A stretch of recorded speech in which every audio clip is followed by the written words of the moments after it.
जब मैं यहाँ गवाही देने के लिए मना नहीं कर रही थी तो मुझे सच में डर लग रहा था क्योंकि पहली बार इतने लोगों के सामने गवाही देना तो थोड़ा सा कॉन्शियस हो ही जाता है। तो मैंने सब खुदा से इतना दुआ किया कि मैं अपनी आप बीती की गवाही नहीं परंतु खुदा की योजना की गवाही देने वाली बन सकूँ यहाँ पे लोग। पिछले कुछ दिनों में हमारे घर में बहुत सारी प्रॉब्लम्स आई। पहले पिछले संडे यहाँ दुआ हुई थी मेरे लिए क्योंकि पिछले वीक मेरा एक्सीडेंट हो गया था। मैं ड्यूटी जा रही थी, मॉर्निंग टाइम था, 7:30 अराउंड टाइम होगा। तो एक बाइक वाले ने मुझे ठोके चले गया था। वो अपने आप को डीटीसी बस से बचाने के चक्कर में उसने मुझे पीछे से ठोक दिया। मैं खुद हैरान थी कि कोई पीछे से कैसे ठोक सकता है मुझे। और खुदा का धन्यवाद हो कि मुझे बहुत ज़्यादा लग सकती थी उस डीटीसी बस से, परंतु मुझे इतनी चोट नहीं आई। सबकी दुआओं ने इतना साथ दिया। और एक चीज़ हम कहते हैं ना, हमेशा घर से दुआ करके निकलना चाहिए। उस दुआ की वजह से मुझे जितनी सिवेरिटी हो सकती थी कोई भी फ्रैक्चर नहीं हुआ। थोड़ी चोट आई जो कि थोड़े दिन में ठीक हो गई। उससे ही हम उभर रहे थे कि एक और विपत्ति आई कि मेरा भाई ड्यूटी पे था और हमें कॉल आया वहाँ से उसके फ्रेंड्स का कि उसको ब्लैकआउट हो गया है। उसको सैंपल भेजा। ब्लैकआउट होने के बाद तो उसका प्लेटलेट 1700 था जो कि बहुत कम था और उसका बीपी बहुत फ्लक्चुएट हो रहा था। मेन कॉज ये था कि उसका बीपी फ्लक्चुएट होने की वजह से उसको बार बार ब्लैकआउट हो रहे थे। तो हम लोग वहाँ गए, उसको वहाँ एडमिट रखा। शाम को जब हम डॉक्टर से मिले राउंड्स के लिए तो डॉक्टर ने बोला कि कुछ नहीं है, फ्लूइड्स वगैरह देंगे, स्टार्ट करेंगे, ठीक हो जाएगा, सेटल हो जाएगा, प्लेटलेट्स बढ़ जाएंगी, टेंशन लेने की बात नहीं है, ओरल इंटेक अच्छा रखो।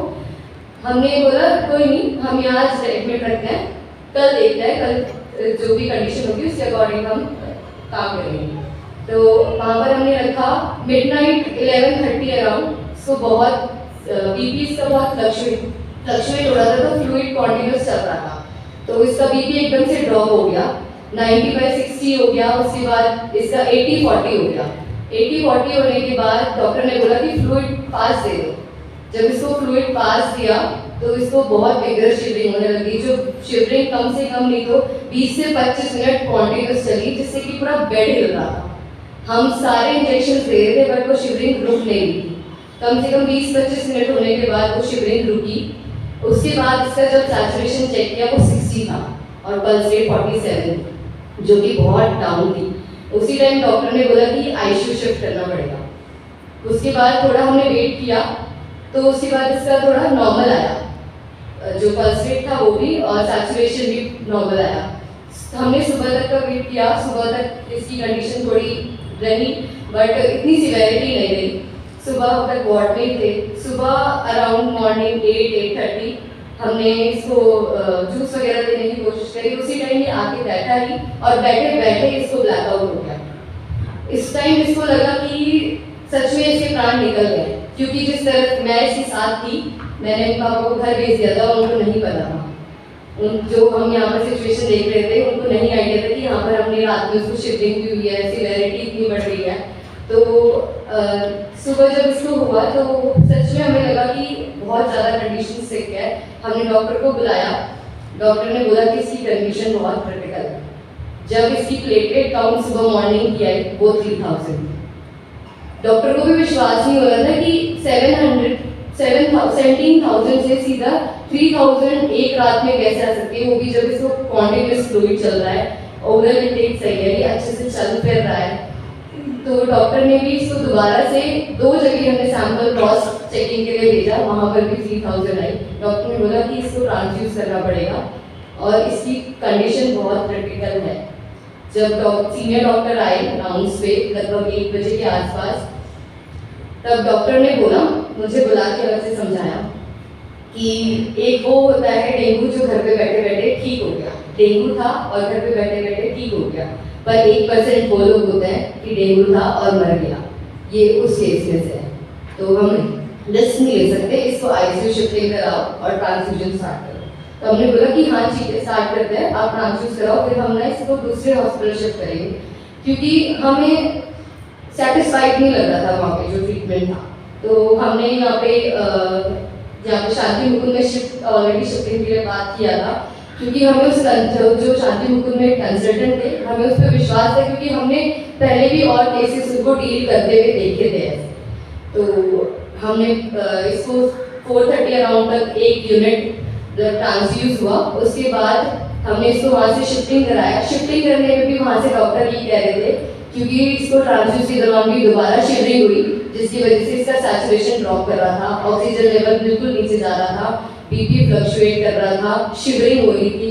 डॉक्टर ने बोला बहुत रिस्क है, रास्ते में आपका 45 मिनट्स का टाइमिंग है, यहाँ से वहाँ तक शिफ्ट करने में कुछ भी हो सकता है, इतना भी हो सकता है इसको इंटीग्रेट करना पड़ेगा, वेंटिलेटर पे भी जा सकता है। तो आप अपना रिस्क सोच के चलिए अगर आपको शिफ्ट भी कराना है।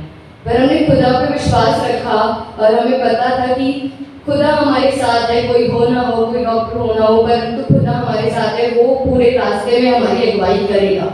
और हर एक जन इसके लिए जो प्रार्थना कर रहा था, हम यहाँ पर उनकी प्रार्थनाओं के द्वारा यहाँ सेफली पहुँच पाए। हम इतना जाम होता है इस टाइम पे कालका जी साइड पे, हम लोग ऑफिस टाइमिंग पे निकले थे, हम यहाँ पे 5:30 बजे पहुँचे और अब मानेंगे नहीं, कंसल्टेंट इसके लिए यहाँ पर वेट कर रहे थे। डॉक्टर ने इसका दोबारा सैंपल भेजा, जब यहाँ पे सैंपल भेजा तो 7000 प्लेटलेट आया, क्योंकि इसको एक यूनिट ट्रांसफ्यूज हो गया था वहाँ पे। डॉक्टर ने पहले मना कर दिया था कि हम नहीं लेंगे, बहुत सीवियरिटी है, यहाँ पे अपना एक ब्लड बैंक नहीं है। तो खुदा का धन्यवाद हो कि हमारे पास इतने डोनर से कि एक ऑर्डर आने की देरी थी और डोनर्स डोनेट करने के लिए खड़े थे। उस टाइम पे हमने बोला कि हमारे पास डोनर्स है सर, आप ट्रीटमेंट की टेंशन लीजिए, हमारे पास डोनर्स की टेंशन आप मत लीजिए। सर ने बोला ठीक है, मैं एडमिट करता हूँ। इसको आईसीयू में एडमिट किया गया। सीधा बोला गया कि 48 to 72 आवर्स बहुत क्रिटिकल है, अगर इसने इम्प्रूव किया तो बहुत अच्छा इम्प्रूव करेगा, अगर नहीं किया तो बहुत मुश्किल है। तो हमने इसको आईसीयू में एडमिट कराया। सर ने बोला कि इसको एक और यूनिट ट्रांसफ्यूज होगा जम्मू, जिसके लिए डोनर गए शालीमार बाग से, वो अरेंज हुआ। रात के 12:30 बजे इसको ट्रांसफ्यूज हुआ एक यूनिट, 2:30 बजे सारा खत्म हुआ ट्रांसफ्यूजन। दूसरे दिन जब डॉक्टर ने इसकी प्लेटलेट्स चेक करी तो 17,000 दोबारा हो गई थी सुबह की जो थी।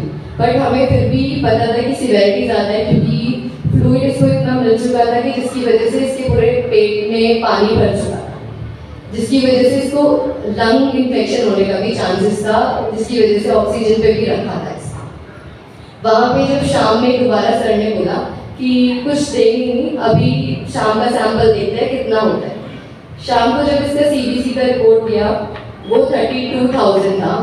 तो खुदा का धन्यवाद हो कि इसको कोई फ्लूइड नहीं चल रहा था और सिर्फ एक यूनिट ट्रांसफ्यूज होने से ही इसको इतना ज़्यादा इंक्रीमेंट आया प्लेटलेट्स में।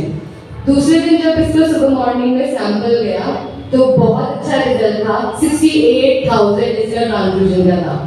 खुद डॉक्टर हैरान थे कि इतना ज़्यादा इम्प्रूवमेंट इसने इतने कम समय में कैसे किया है। डॉक्टर ने भी ये चीज़ बोली, हमारे कुछ चर्च के मेंबर्स भी उनसे मिले थे, तो उस डॉक्टर ने भी बोला कि आप मेरे लिए दुआ करते हैं ना, तभी मैं इतना अच्छे काम कर पाता हूँ। वो अदर रिलीजन से, अगर उन्हें भी खुदा पर विश्वास है कि उस खुदा की वजह से वो अपने कामों को कर पाते हैं, तो खुदा का बहुत धन्यवाद हो, प्रत्येक जन का बहुत धन्यवाद हो जो इसे जानता था, जो इसे नहीं भी जानता था, उन लोगों ने भी इसके लिए रो के दुआ करी है। तो उस दुआ की वजह से ये आप लोग के सामने यहाँ खड़े होकर गवाही देने वाले बन सके। खुद इसकी जिंदगी एक खुदा की गवाही है, सीधी तरह। आप सबका धन्यवाद है, खुदा सबको आशीष दे।